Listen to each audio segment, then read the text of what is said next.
Alright, I got the cough, but that bronchitis is kicking up.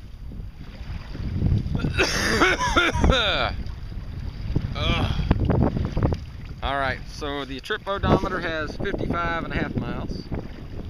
We are roughly right here on the Intracoastal Waterway, and in Lemon Bay they say don't deviate out of it to say get up next to the shore to get out of the wind, but next is the bridge over to Minnesota Key.